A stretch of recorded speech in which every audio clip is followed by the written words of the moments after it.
ANC Secretary-General Fikile Mbalula will in just a few moments announce a reconfigured KwaZulu-Natal provincial leadership.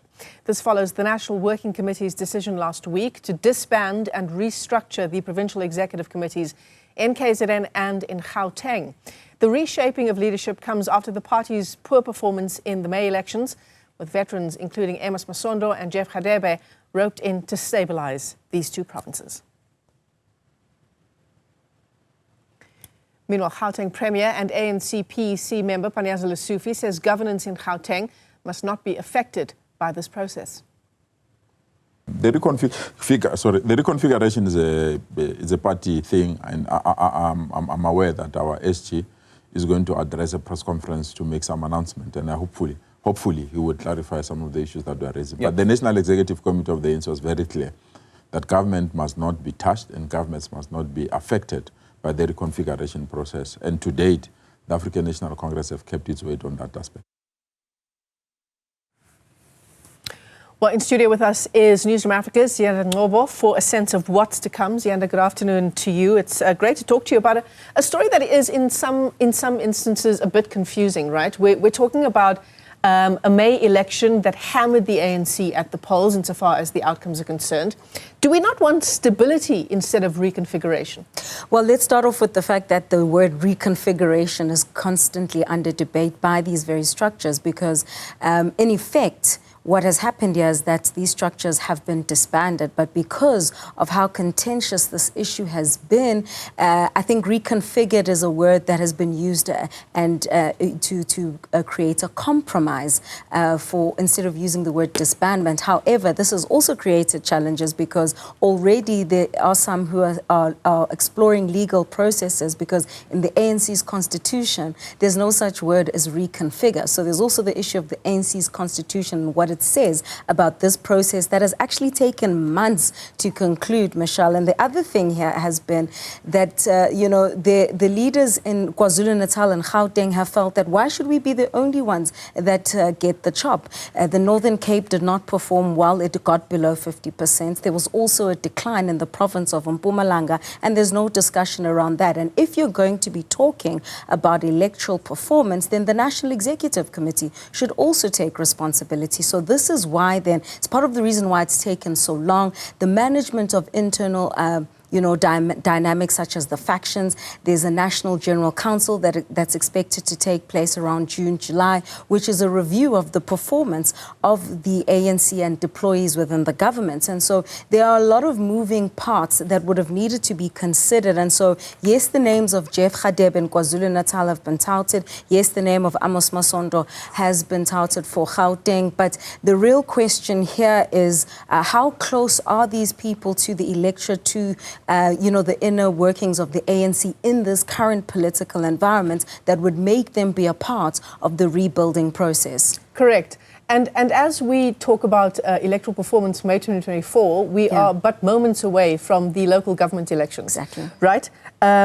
If we think about how long this reconfiguration process has taken, the legal action that you say is likely to follow, given that there is no such thing as reconfiguration in the ANC constitution. Will we be ready for the local government elections? And by we, I mean the ANC.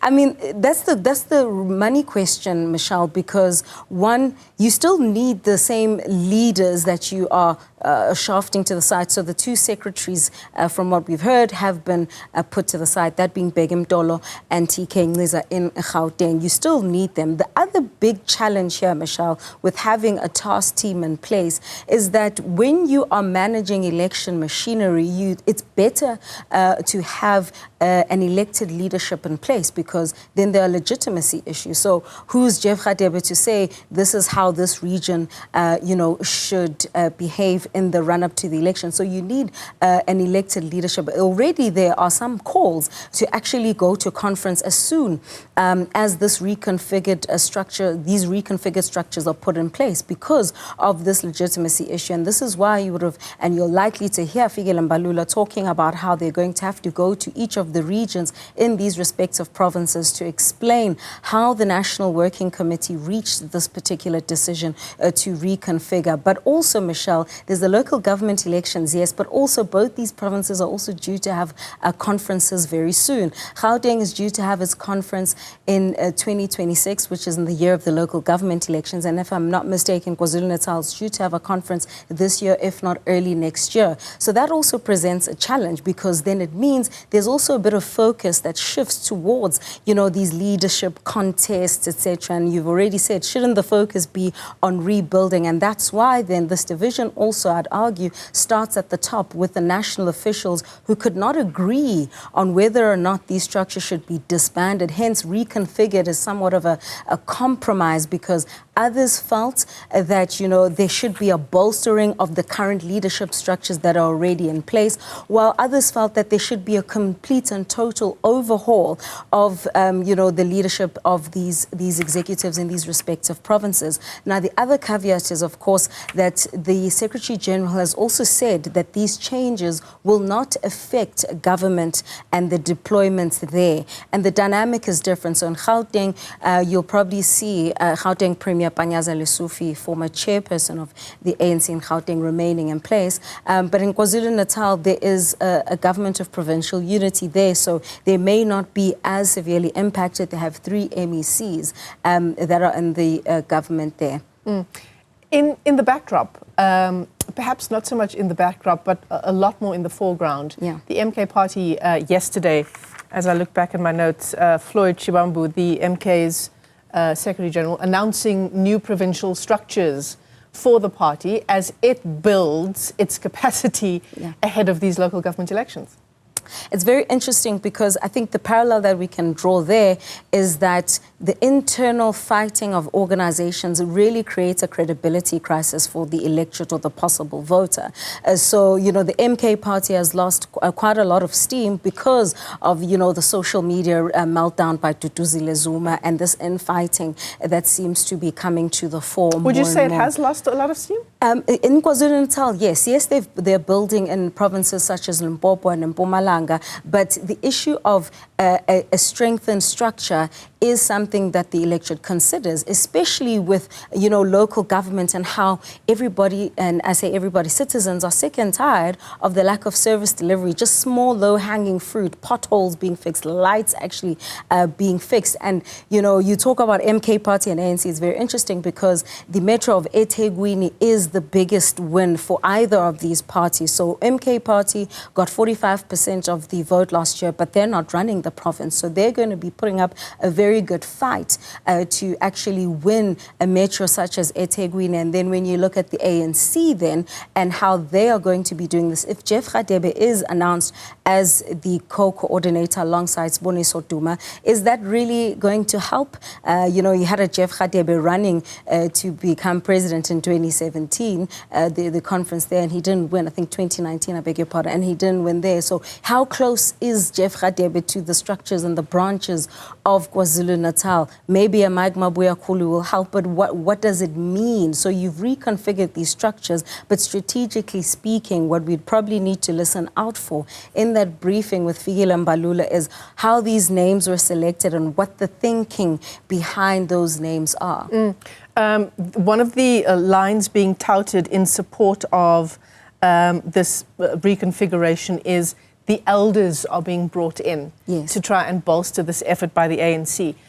But elder or not, and you can see there at the bottom left-hand side of your screen, that is the live picture coming to us there ahead of that ANC briefing.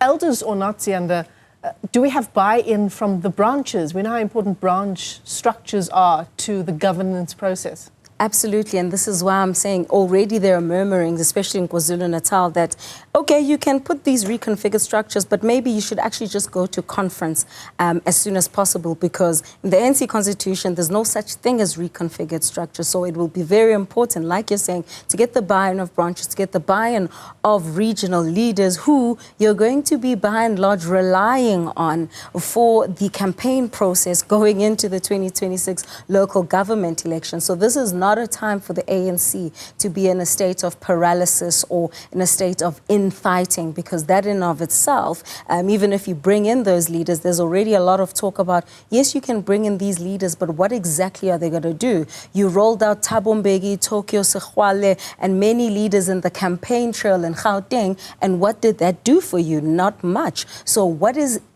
it exactly that you're looking to do with these reconfigured leaders? Is it an image and credibility crisis that you're facing? Are you still largely relying on the national image and identity of the ANC to cascade all the way to province and local? How exactly are these veteran leaders or elders going to bolster, these structures when, if they're in disarray, it's actually the branches, like you say, that would need to actually form part of this process? And also, Michelle, I think the other biggest factor here is that there is a sense from many members that this has got nothing to do with the rebuilding of the organization, but people vying for their own positions ahead of the 2027 conference. Right. We should have learned from Kamala Harris the fact that Hollywood celebrities don't get you into the Oval Office. There's also the issue, Ziyanda, and we've seen it across party lines now, of floor crossing. And many of these really prominent leaders from the EFF, I mean, Freud Chibambu was the one who gave the address yesterday on behalf of MK Party as the Secretary General. And we've seen former ANC leaders crossing the floor to MK as well. Is it something to consider that we don't want disgruntled leaders at this point who might find greener pastures elsewhere? And that's exactly another one of the considerations, I'm told, was made. And that's why it's taken so long. I think because, there was a point at which there was also another sense that, well, the ANC is taking so long just to do, its own diagnosis and decide, are you disbanding or not disbanding? But issues such as also the fact that they've lost a lot of ground. And what I mean when I say they've lost a lot of ground, they've lost a lot of people to the MK Party. So they've had to assess how the MK Party managed to do what they did. What are the gaps within their own leadership that would have made the MK Party more attractive? Was it truly a protest vote? How sustainable is the MK Party going to be vis-a-vis, the amount of time you need to rebuild your own structures? But again, those sleepers as well, there was a concern about there are many people who are sort of double parked in both the ANC and MK Party. You don't want disgruntled members to be within your ranks, because these veterans are still going to rely, by the way, on those, former secretaries and those branches to actually get the rebuilding process going. So it will be interesting to hear then again what Fikile Mbalula will have to say about how they're going to go about this process, how much time they're giving themselves. It took them so long just to get here with the unveiling of the new structures, and time is really moving fast. Speaking of time, I mean, the timing can't be worse for the ANC, right? We've already talked about the importance of the local government elections coming up. We've also had the postponement, unprecedented, of the budget, as Enoch Godongwana was meant to take to the podium with the 2% VAT increase. It doesn't tell a good story of the ANC wanting to get back in the top position where it doesn't need coalition partners to govern. And a province, for instance, like KwaZulu-Natal is very critical. Its largest branch nationally is eThekwini, and that branch was the one where they felt the most. If my maths, if I still remember correctly, I think the MK Party got 75% of eThekwini. So there's a lot of rebuilding to do.